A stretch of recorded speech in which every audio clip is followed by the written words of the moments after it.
नमस्कार, प्रणाली किचनमध्ये आपलं सर्वांचं स्वागत आहे। आज मी तुम्हाला नाश्त्याची रेसिपी दाखवणार आहे। त्यासाठी मी काय काय मटेरियल घेतले ते तुम्हाला दाखवते।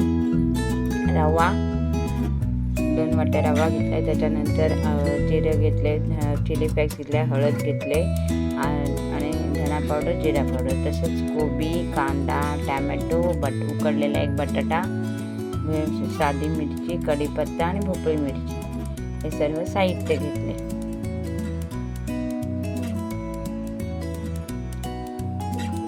आता आपण रेसिपीला सुरुवात करतोय। त्यासाठी मी पहिले 1 चमचा तेल घेतले, त्याच्यानंतर मी 2 वाटी रवा घेतल्यामुळे मी 4 वाटी त्याच्यात पाणी घालणार आहे।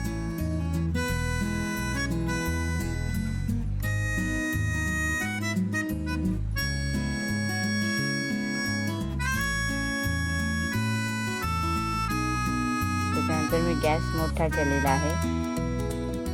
त्यातून आता मी थोडंसं मीठ टाकणार आहे आणि ते हलवून घेणार आहे। थोडं मीठ अंदाजाने चवीपुरतं मीठ घ्यायचं, थोडं ते मिक्स करायचं।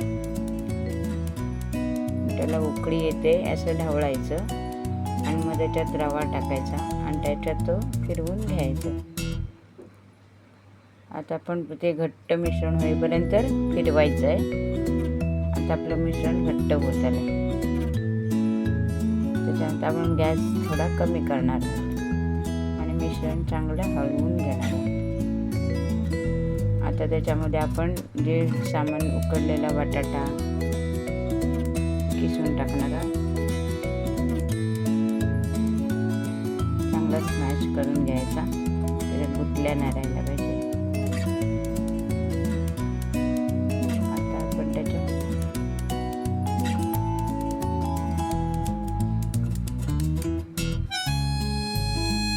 स्मॅच होईपर्यंत तो किसून घ्यायचा, हलक्या हाताने तो चांगला किसून घ्यायचा।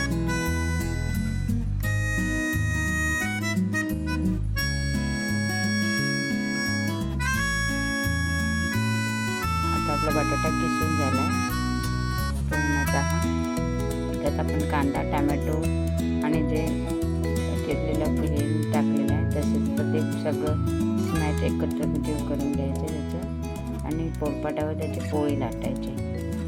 पोळी लाटून झाली की त्याच्या साईडच्या कडा आपण अधिक सुरीने कापून घ्यायच्या व्यवस्थित आणि त्याची छानशा वड्या पाडायच्या। साईडच्या कडा आपण आता काढून घेतल्या।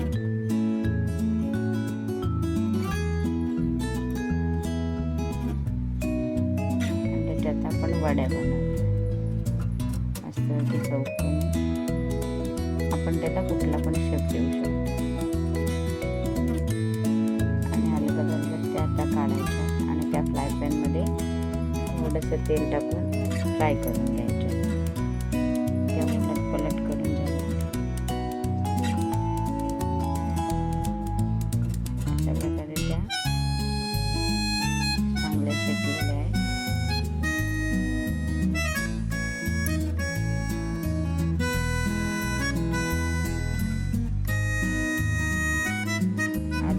परतून घ्यायच्या। तसेच मी त्याचे बॉल्स पण केले, ते आपण फ्राय करून तेलामध्ये फ्राय करून घेऊ शकतो। अशा 2 प्रकारे आपण त्याचं हे करू शकतो, हलकं आणि फुलकं, नाश्त्याला चवदार। आणि हे लहान मुलं अतिशय आवडीने त्या खाऊ शकतात। ते बॉल्स पण तयार आहे। अशा प्रमाणे ते मी बॉल्स आणि हे दाखवले आणि हे बघा त्याचं वरचं कोटिंग सुद्धा कुरकुरीत क्रिस्पी झालेलं आहे। धन्यवाद।